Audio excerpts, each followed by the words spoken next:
لله رب العالمين والصلاة والسلام على رسول الله صلى الله عليه وعلى آله وأصحابه أجمعين أما بعد السلام عليكم ورحمة الله وبركاته. So inshallah ta'ala, our topic for this evening is the timings of prayer. Allah Azza wa Jal tells us in the Quran in Surah An-Nisa verse number 103, إِنَّ الصَّلَاةَ كَانَتْ عَلَى الْمُؤْمِنِينَ كِتَابًا مَوْقُوتًا, that verily the salawat, all the prayers, have been given to you and have been made obligatory upon you at appointed times. Allah says mawquta. Mawquta means that these appointed times can never change. So nobody is allowed to change any of the times of salah. Nobody is allowed to pray the salah before its time or change it to at a later time. There are various ahadith when it comes to the timings of the prayer. And there are literally maybe half a dozen of them. We'll go through a couple of them inshaAllah.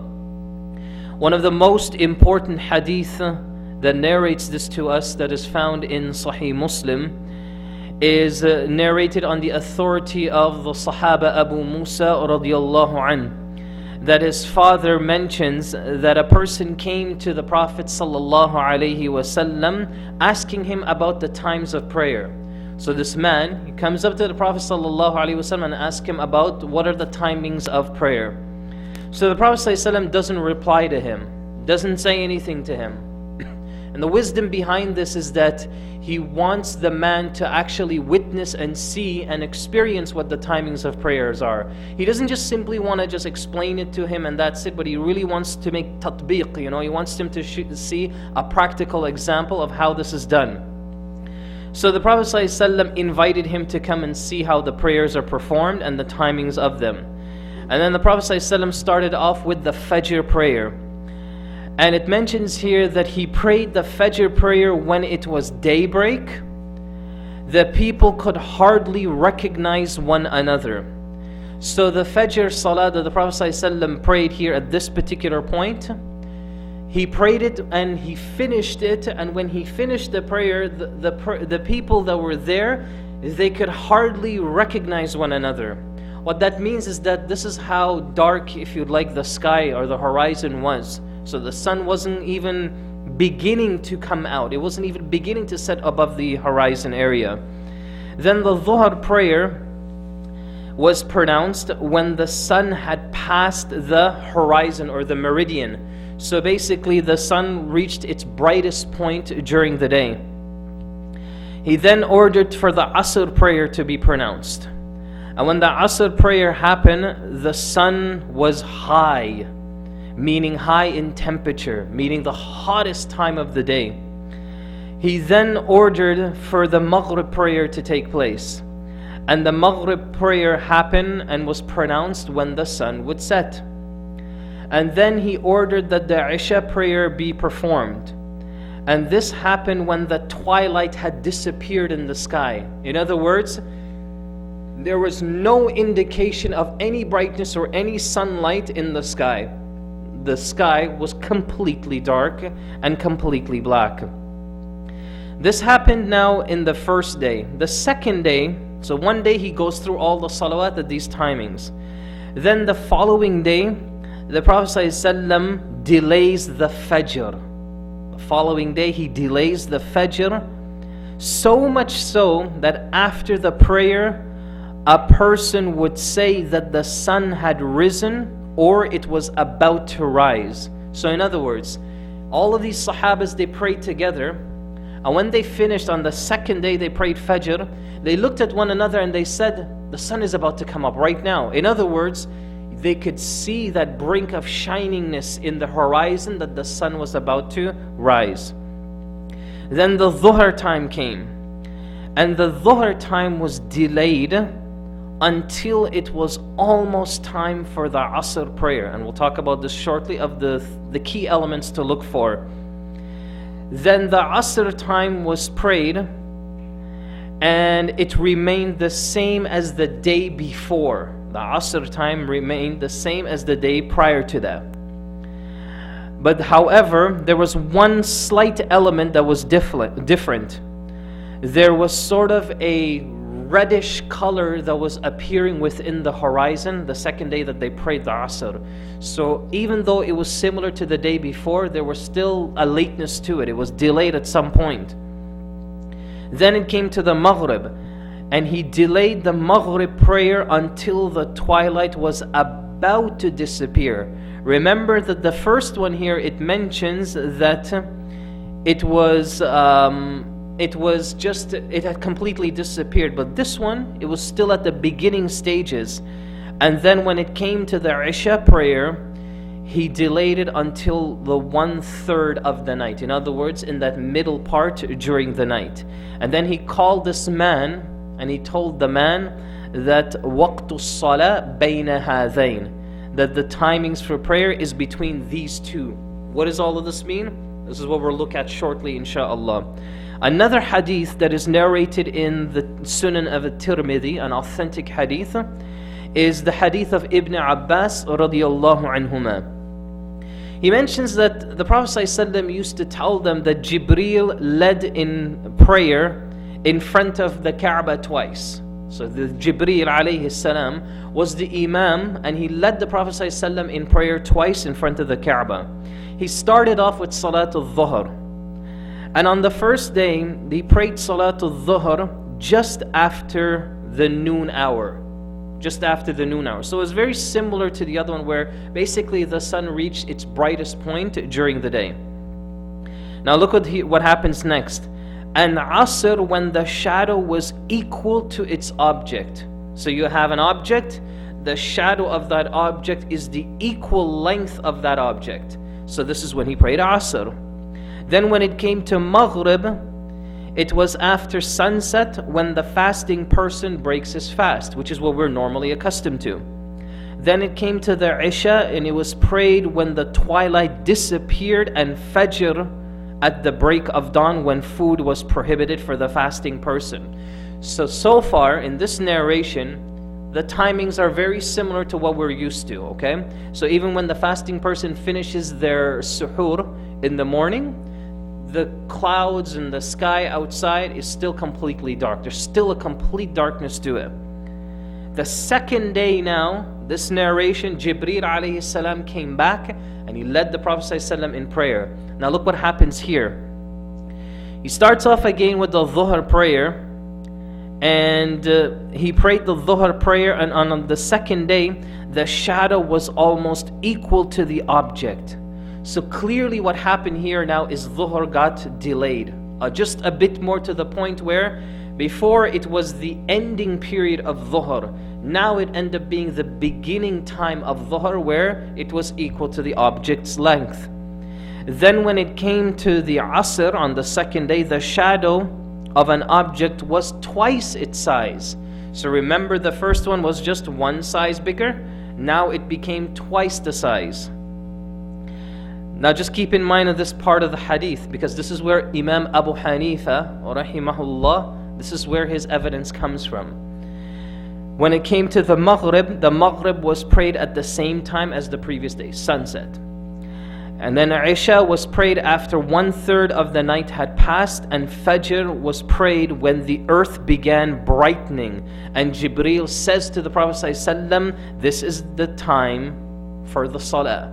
In other words, prayer is between these two timings, these two periods that I've shown you within 2 days. A third narration, which is a much shorter narration, but it just has some benefit behind it, is a narration of Abu Hurairah radiyallahu anhu. This is hadith in Bukhari. Prophet ﷺ mentions, he who prays a raka'ah of Fajr before the sun rises has caught the Fajr time or the dawn prayer in its correct time. And he who prays one raka'ah of Asr before the sun sets, then he has caught the Asr prayer. Now things get interesting. Why? Because of this one hadith. Listen to the hadith again.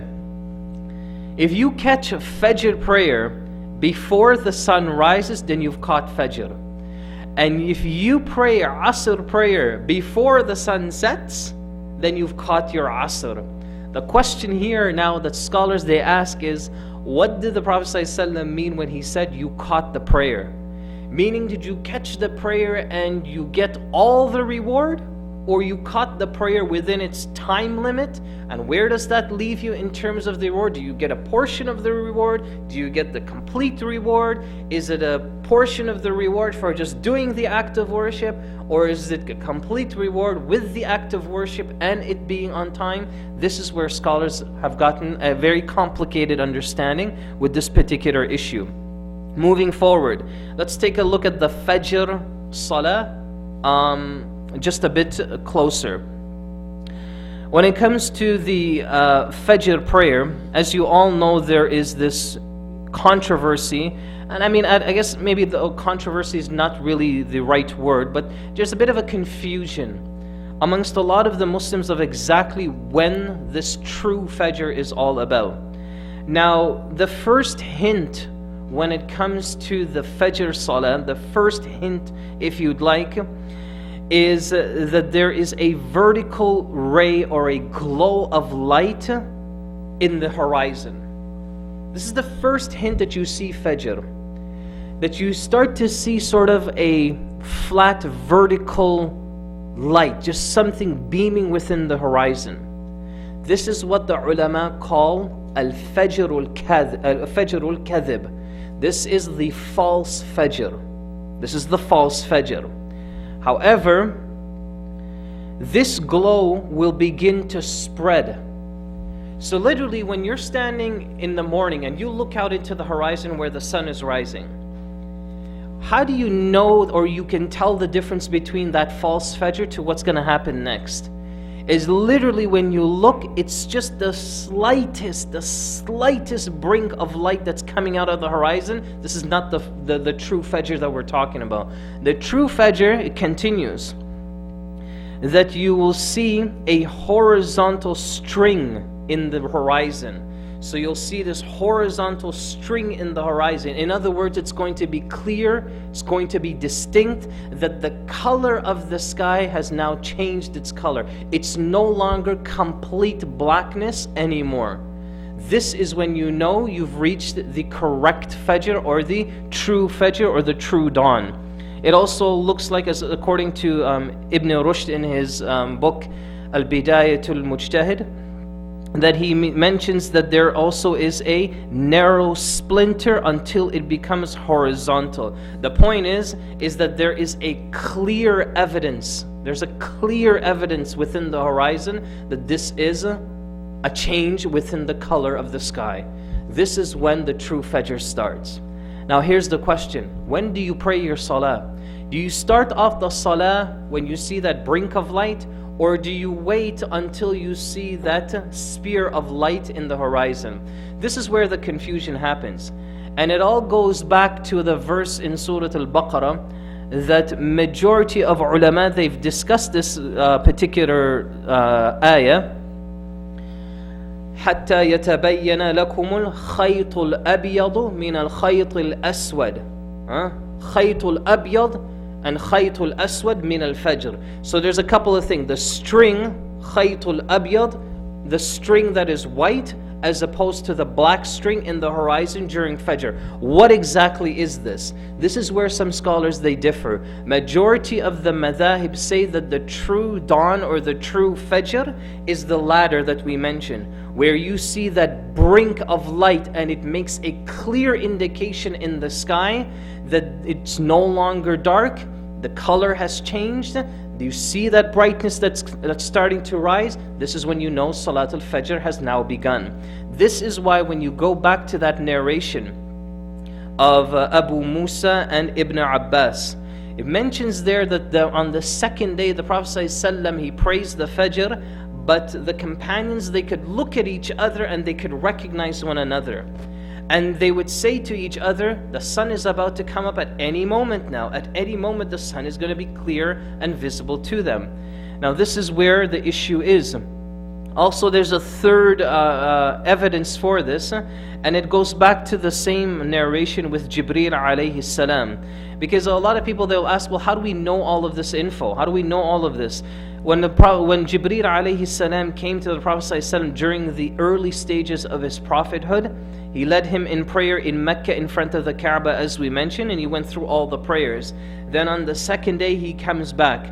The point here, or the key to note with all of this, is Jibreel alayhi salam, he delayed the Fajr on the second day, and that's what he left with his ummah. And he says that the salah is between these 2 days, or these 2 timings. So what did scholars do at this point? There's a couple of things.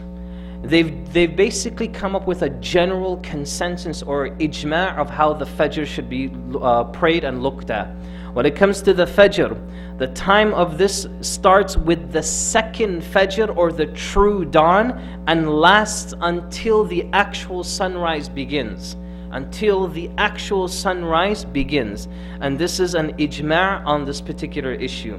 So the issue is not when Fajr ends, it's really when Fajr begins.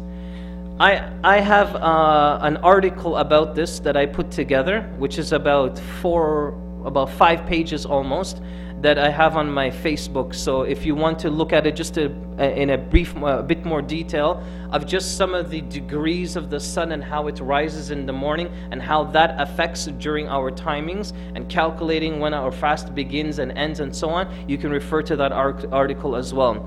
The reason why this is so important, brothers and sisters, is for a number of different reasons.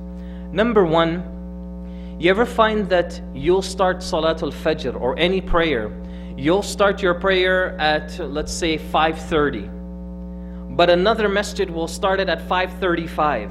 Then a third masjid will start it at 5:25. Then a fourth masjid will delay it until 5:45. And you have all of this gap of few minutes, 10, 15 minutes. Then the people will ask, well, where do I pray? Which salah is correct? Or they get the adhan clocks in their home and they're like, look, I haven't heard the adhan go off, so we can't pray. So all of these issues here, what do we say about them? Brothers and sisters, remember, there isn't an exact, precise time of salah. No prayer has an exact, precise time. But all the prayers have a proximity. There's an approximate area where it's the safe zone. It's the safe zone that if you calculate and you're off by 2, 3 minutes, 4, 5 minutes within that vicinity, insha'Allah, we're still in the safe ground. We can still catch that salah on time. Let's take a look at this a little closer when we come to Salatul Asr.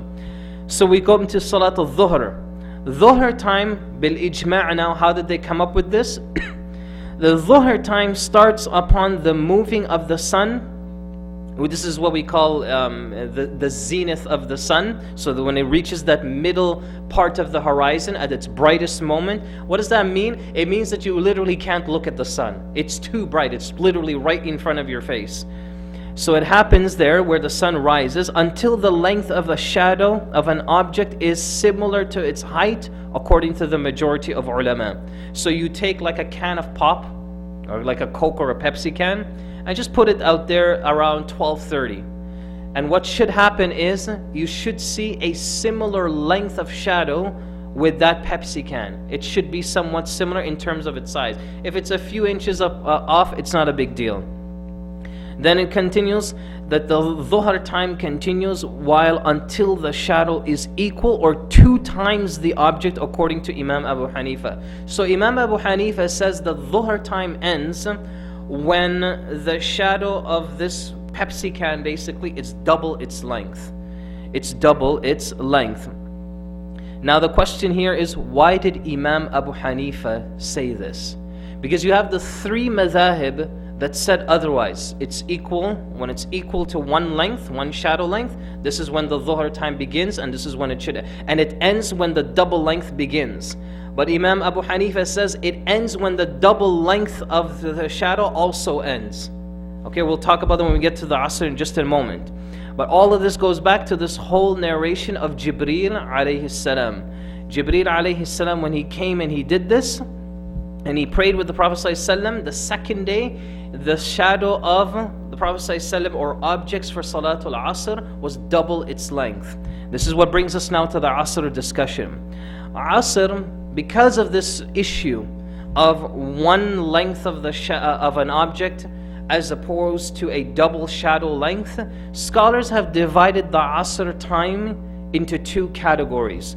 Number one, there is a time of permissibility. In Arabic we call this waqtul jawaz. This is a time of permissibility. In other words, it's permissible for you to pray.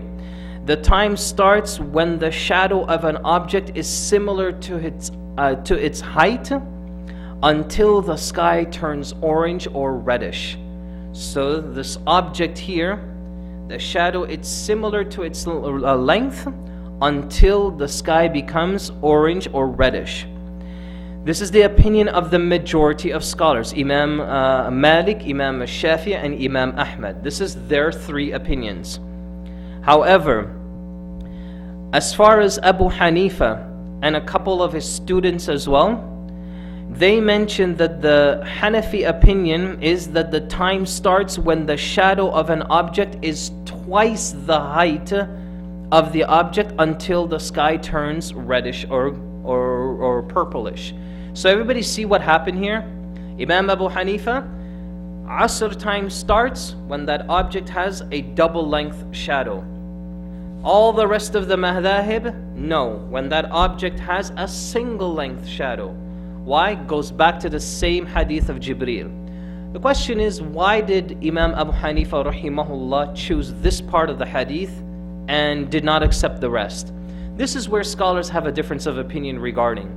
Some of the ulama, they said that simply because Jibreel alayhi salam, this is what was left. This is the last example that he left the Prophet ﷺ with. So inshallah it becomes closer to the sunnah at this point. But because the Prophet ﷺ says in another hadith, as-salatu ala waqtiha, that prayer when it's done on a time, at the beginning of its time, when it happens at that point, this is the most beloved action to Allah. That's where the majority of scholars said, okay, wait. We're not going to delay the prayer now until it's double shadow length. What we're going to do is we're going to make sure that every single prayer is at the beginning of its time, because now we have this hadith. But Imam Abu Hanifa rahimahullah, based on his ijtihad, he said no, when it comes to the salat time, we follow the explicit example of the Prophet sallallahu alaihi wasallam. The point here is, do you see how strong both evidences are? Both of them have solid evidence, and subhanallah, both of them use the exact same hadith as their evidence. So this is why it is very, very important to respect both the Abu Hanifa Asr time as opposed to the majority Asr time as well. However, here's where the problem is. The problem is like the brother I told you who won't go and pray in the haram in Mecca because they won't go and pray in the haram in Mecca because it's not following the Hanafi time. So khalas, 100,000 salah, throw it out the window. Now this raises another issue. This raises another issue of how you follow a madhab. Now inshallah, perhaps as we continue, if the need arises, we will discuss this. But just very briefly, let me touch on this issue, because this is important and it's a very confusing issue. Many people can't understand what exactly do you do with a madhab. A madhab, brothers and sisters, is just literally defined as a tariqah or a path or a way to do something. However, what makes a madhab is that all of these madhab, all of these paths, all of these ways must have the same goal. Imam Abu Hanifa, Shafi'i, Maliki, Hanbali, all of these madhab have one goal, and that is Quran and Sunnah.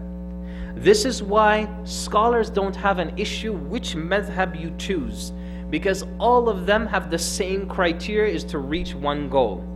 So really and truly, choose whatever madhab you like. But at the same time, you respect all of the other madhahibs around you. It is fundamentally wrong. It is fundamentally wrong for a Muslim to label themselves a Hanafi, label themselves a Maliki, label themselves as part of a madhab. It is fundamentally wrong as a student of knowledge, and especially as a Muslim, to do this.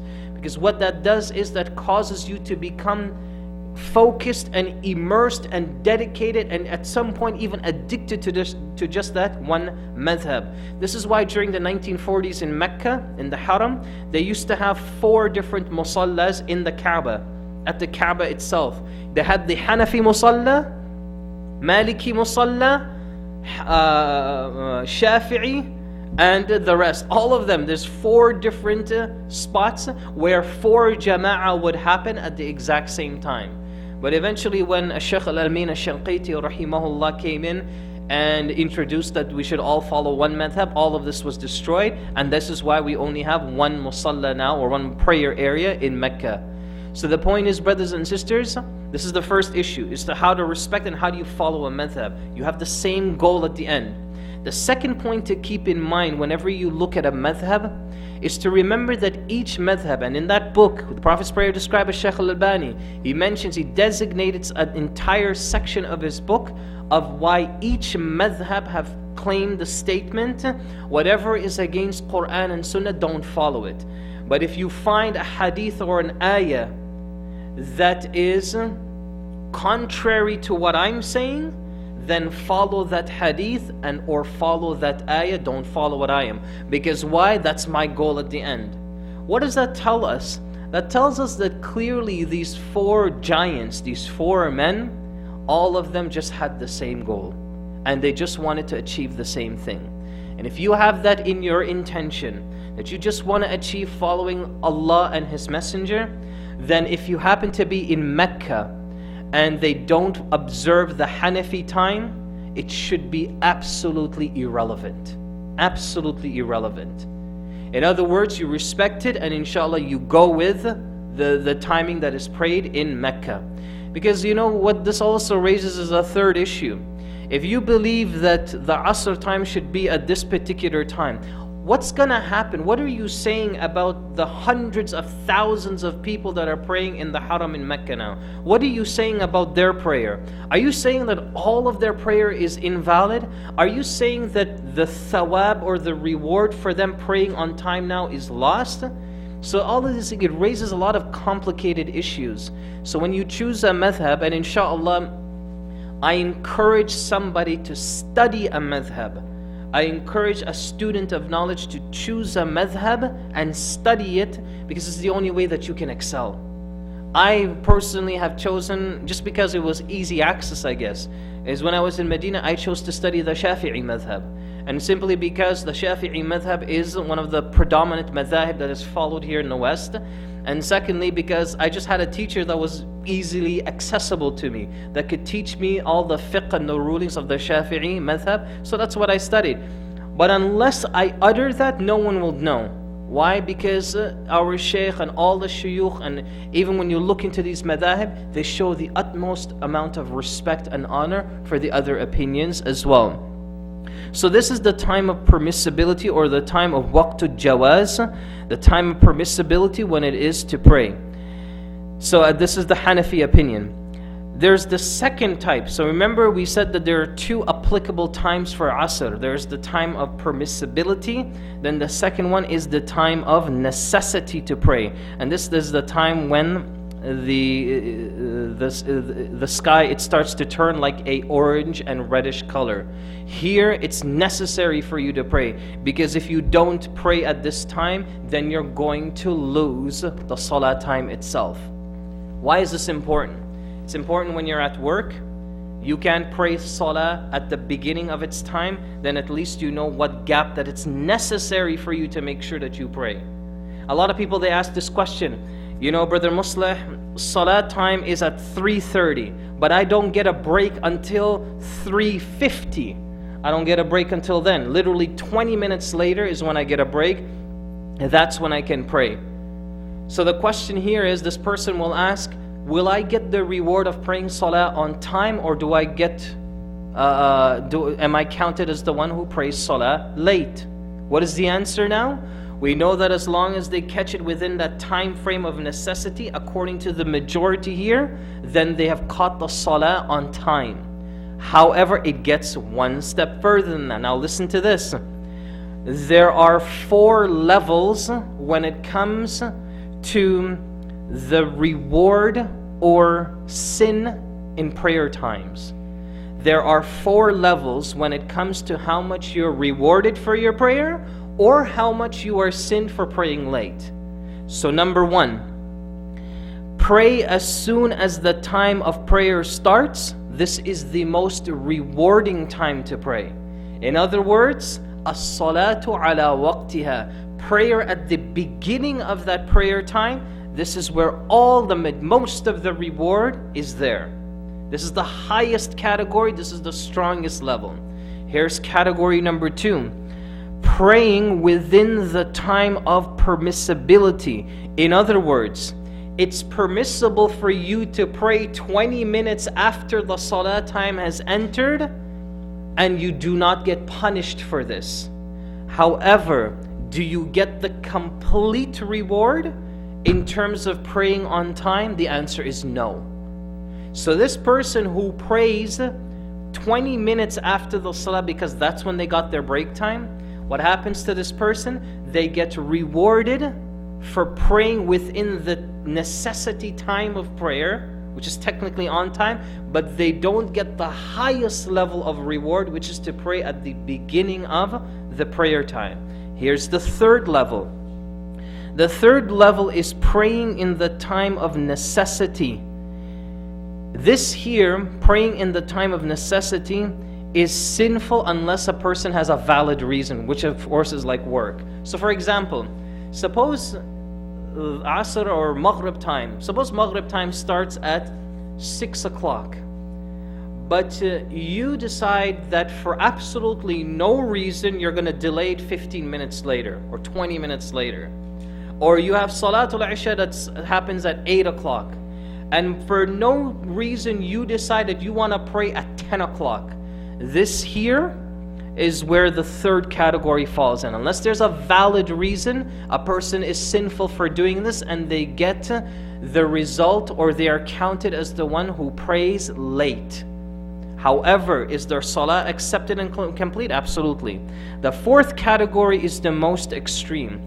The 4th category mentions that not praying until the time of prayer finishes and the next time of prayer starts. In other words, you miss the entire salah time. So you say to yourself, I can't pray dhuhr right now. I'll just pray it like when Asr, when I hear the adhan for Asr or something, then I'll pray dhuhr really quickly. This here, obviously, you've missed the entire salah time. This, of course, here is not only is it sinful, it is a major sin. According to some scholars, it brings you in the state of kufr or disbelief. Shaykh bin Baz rahimahullah, Shaykh al-Albani rahimahullah says that the person who intentionally delays prayer for no reason is a kafir, is counted as a disbeliever until they pray. Can you imagine if a person didn't wake up on time for Salatul Fajr, or they woke up for Fajr and they looked at the time and they said, SubhanAllah, okay, it's time for Fajr, but this sleep is feeling so good. It's feeling so good right now, mashallah. The blanket is tucked in all the right spots, so there's no way he can get out. So what does he do? He closes his eyes and he's fully aware of what he just did. And when he wakes up now, it's like 2 o'clock in the afternoon.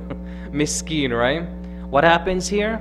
According to Shaykh bin Baz, Shaykh al-Albani, many of the other scholars took this opinion. I tell you, this is a solid Sharia opinion that these scholars have taken. They said that if this person died from Fajr time until that particular time, there's a possibility they have died as a disbeliever. That's how strict some of these scholars were with this issue. That's why we have a whole chapter on the timings of salah. That is why when Abdullah radiallahu anhu came to the Prophet ﷺ and said, Ya Rasulullah, tell me what's the best thing I could do for you or for Allah. What's the most beloved action? The first thing the Prophet ﷺ tells him is an individual act of worship. An act of worship that only is about you and nobody else is involved in it. And that is, you pray and you make sure that you pray it on time. ala waqtiha, Arabs understand it at the beginning of time. And this is why the majority opinion is, when the Prophet ﷺ says pray on time, it doesn't mean pray within the time of that prayer, but it means to pray within the beginning of that time. Maghrib Salah, as we mentioned, is the time starts at sunset and goes on until the twilight in the sky disappears. In other words, until the sky becomes dark or completely black.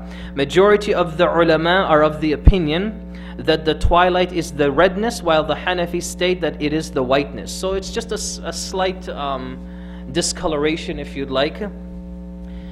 When we look at this prayer timings for the Maghrib, an important side point, side mas'ala comes to mind. And that is the sunnah raka'ats before the Maghrib or after the Maghrib. Some masajids you go to, they'll just give the adhan and immediately they'll do the iqamah for Maghrib Salah. Why? Because they say there is no sunnah prayer before the Maghrib. Right? I'm sure a lot of us, we've seen this or we've prayed in masjids like this, right? But then you'll go to other masajids where after the Maghrib adhan, some of them will pray 2 rak'ats and then they will start the Maghrib. So the question is here, where's all of this coming from? Brothers and sisters, in some of the older Sunan books, it's mentioned the Prophet ﷺ occasionally did this where he prayed 2 rak'ats before the Maghrib Salah. The question is, when did he do it and how did he do this? A lot of people, when they say that there is no prayer before the Maghrib Salah, they use this hadith that the Prophet ﷺ says that there is la salatan ba'd al-asr. There is no salah after asr. And they use this hadith here to quote this. This hadith is authentic. It's Bukhari and Muslim, it's an authentic hadith. It's just the understanding is not accurate. When you say that there is no salah after asr, what it's referring to is that there is no salah within asr time, within the asr time period. When the asr time period is over, it is no longer after asr no more, it's the beginning of maghrib. It's a completely brand new time frame. So this hadith is not applicable to this maghrib and adhan issue. Everybody understand what's happened here? So the people who do this, their understanding is inaccurate with this particular hadith. So when the adhan is given for the maghrib, it's no longer after asr anymore. Now it's the beginning of maghrib time. This is why occasionally the Prophet ﷺ used to do this as well. And this is why a lot of masajids, or actually I should say very few masajids, they do have this period where you can pray 2 rak'ats before the maghrib, and that's completely permissible, and a person is rewarded for that. When it comes to the Isha prayer, and inshallah this is where we would conclude, the Isha prayer also has 2 timings. Why? Because remember the hadith of Ibn Abbas and Abu Musa? The Prophet ﷺ on the first day he prays it on time, the second day he delays it until the third of the night. So here scholars say there are 2 permissible times when it comes to the prayer. Again, the time of permissibility, waqtul jawaz. This is the time of Isha that starts when the twilight in the sky dies down and lasts until midnight. This is the permissible time of the prayer, where basically when the darkness of the sky begins and it goes on until midnight. The second timing of Isha is the time of necessity, and this starts from midnight until just before Salatul Isha. Until just before Salatul Isha. Now the question here is, what is the best time to pray, especially when it comes to the Isha? The best time to pray all the prayers is you pray it on its earliest times. Allah Azza wa Jal says, فَاسْتَبِقُوا الْخَيْرَاتِ. Hasten to do the good acts of worship. Try to do the good acts of worship as best as you can, guys. This is the case now. Now the second point here is, now in terms of the best time for prayer, when it comes to the Isha, the Prophet ﷺ preferred to delay the Isha until the end of the first third of the night or close to the middle of the night. What does this mean? It is actually sunnah to delay the Isha at least halfway towards Fajr. That's the sunnah, this is the preferred time. And here, majority of Muslims agree to this as well. And this is also based on a hadith in Bukhari as well. And majority of the time, the Prophet ﷺ prayed the Isha prayer. This is the timing that he would do. The question here is, brothers and sisters, why don't we do this now? Why don't all the masajids delay the salah until close to midnight or just after midnight? It's very obvious, I think, what the reason is why this doesn't happen. Because alhamdulillah, for Isha, you usually will have 2 or 3 lines or 4 lines. But if you happen to delay the salah very, very late, you might have 2 or 3 people coming out and praying salah. So the point is it's just one of those issues where you look at the greater good, and that is you try for everybody to be here and come to the jama'ah. It's the same thing with Taraweeh. Taraweeh, the sunnah time for Taraweeh is that it's also delayed until the late parts of the night. Because what is Taraweeh? Taraweeh is tahajjud. Taraweeh is another name for tahajjud. So the sunnah way of praying tahajjud is that you delay it as close to Fajr as possible. Imagine doing that in Ramadan. How many people would actually be in the masajid for the Taraweeh? So what do? The minimum is to pray it immediately after the Isha. The Dhuhr time, there's a couple of implications to it. What happens if you're praying Dhuhr in extreme weathers, extreme heat and things like that? The sunnah is to also delay the Dhuhr until its earliest time. Within the time frame of a dhuhr, basically because of the heat. And this was something that was very exclusive to the people of Ahlul Medina, based on a hadith in Bukhari that the Prophet ﷺ gave a concession regarding this issue. Just a couple of points inshallah before we conclude in terms of the difficulties in the timings of the prayer. What happens if you're living in like the North or the South Pole, where these countries here really basically they never experience a night. The sky just never really turns completely dark. So how do they figure out Maghrib, and how do they figure out Isha and Fajr and all of these things? Scholars have a difference of opinion regarding how this is done. Perhaps one of the easiest and most practical ways to implement this, to implement these rules, is a couple of options. One is to choose the locality that is closest to them and follow those timings as well. Choose the countries or the provinces or whatever villages or communities that are closest to them that do follow the horizon and do follow specific prayer times, and go with that prayer time as well. Other scholars have said no, follow the closest Islamic or Muslim country with that prayer time, and that's the prayer time that you follow as well. So inshallah, all of these things, inshallah, Allah knows best, but they're all correct, and they should, and inshallah, there shouldn't be any particular issue with them.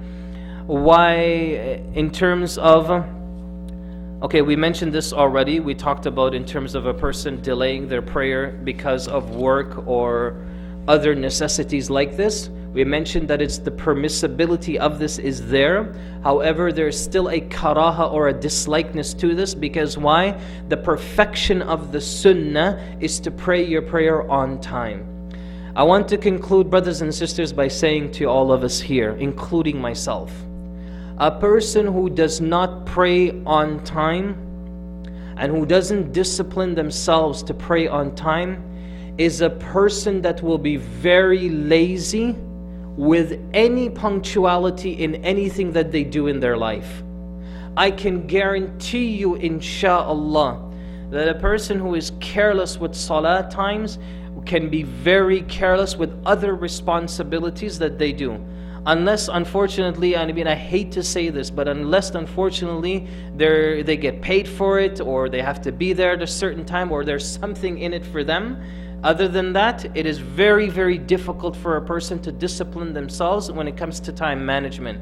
Some of the ulama, they said that the best way to build time management in your life, to control all of your responsibilities and everything that you do, is to start off by managing your salah time. Because if you can discipline yourself at least 5 times a day, then insha'Allah you can discipline yourself in everything that you do on time. You know how they always say that whenever you get invited to like an Indian wedding, Pakistani wedding, West Indian wedding, I don't know about Somali weddings or not, but they say that if they say 5 o'clock, it means like 8, right? Or if they say come, at this particular time, it always means to come 2 hours later. Yeah, so the Somali time as well, eh? So you see, we're all in the same boat, right? Because the West Indian time, Indians, Pakistanis, all of them, they all have the same thing. I remember I did a nikah a while ago.